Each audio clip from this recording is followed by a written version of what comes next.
খবর নিউজ 6 খবরটি নিবেদন করছেন। আপনি কি আপনার অফিস, বাড়ি, দোকান বা অন্যান্য প্রতিষ্ঠানের জন্য আধুনিক ও নিত্যনতুন ডিজাইনের মার্বেল ও টাইলসের কাজ করাতে চান? তাহলে আজই যোগাযোগ করুন সঞ্জয় মার্বেল অ্যান্ড টাইলসে। দ্বিতীয় দিন হুগলিতে ওয়ার রুম ঘুরে দেখলেন মন্ত্রী অরূপ বিশ্বাস।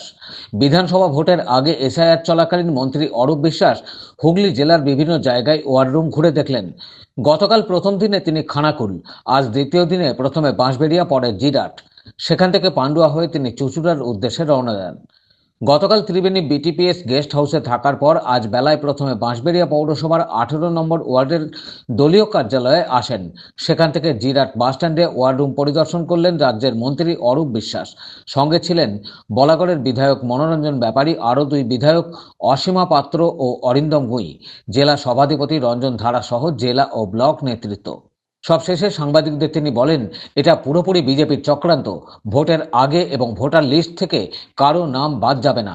2002 সালে যখন এসআইআর শুরু হয়েছিল তখন 2 বছর ধরে লেগেছিল, এবার সেটা তড়িঘড়ি করে 2 মাসে করতে চাইছে। এটা এসআইআর হচ্ছে না। বিজেপি ও নির্বাচন কমিশন যৌথভাবে ষড়যন্ত্র করে বাংলার মানুষের ভোটাধিকার খর্ব করতে চাইছে। তার বিরুদ্ধে তৃণমূল এবং মানুষ একসাথে লড়াই করছে, যাতে নির্বাচন কমিশন ও বিজেপি নাম যাতে বাদ না দিতে পারে। প্রত্যেকটা পার্ট থেকে 150 থেকে 200 জনের নাম বাদ যাচ্ছে। একটা সময় মানুষ সরকারকে নির্বাচিত করেছে, এমন একটা কেন্দ্রীয় সরকারের প্রধানমন্ত্রী, তিনি সিদ্ধান্ত নিচ্ছেন কে তাকে ভোট দিয়ে জেতাবে।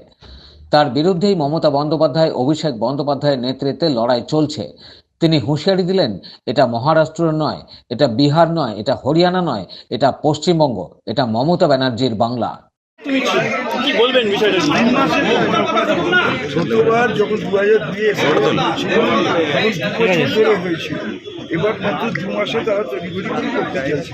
এটা এসআইআর হচ্ছে না, এটা বিজেপি এবং নির্বাচন কমিশন যৌথভাবে একটা ষড়যন্ত্র করে বাংলার মানুষের ভোটাধিকারকে খর্ব করতে চাইছে। তার বিরুদ্ধে তৃণমূল কংগ্রেসের সাধারণ মানুষও আজকে সবাই মিলে লড়াই করছে, যাতে বাংলায় একটা ভোটারের নামও বিজেপি বা নির্বাচন কমিশন বাদ দিতে না পারে। বলাগড়ের অনেক জায়গায় দেখা যাচ্ছে যে 2002 সালের তালিকায় নাম নেই, তারা হয়তো তার আগেও ভোট দিয়েছে। এরকম অনেক ইচ্ছাকৃতভাবেই করা হয়েছে। আমি তো আপনারা যদি নির্বাচন কমিশনে যেদিন আমি গেছিলাম, আমার যদি সেদিনকে শুনে প্রেস কনফারেন্স, প্রত্যেকটা পার্ট থেকে 150 থেকে 200 লোকের নাম ইচ্ছাকৃতভাবে বাদ দেওয়া হয়েছে।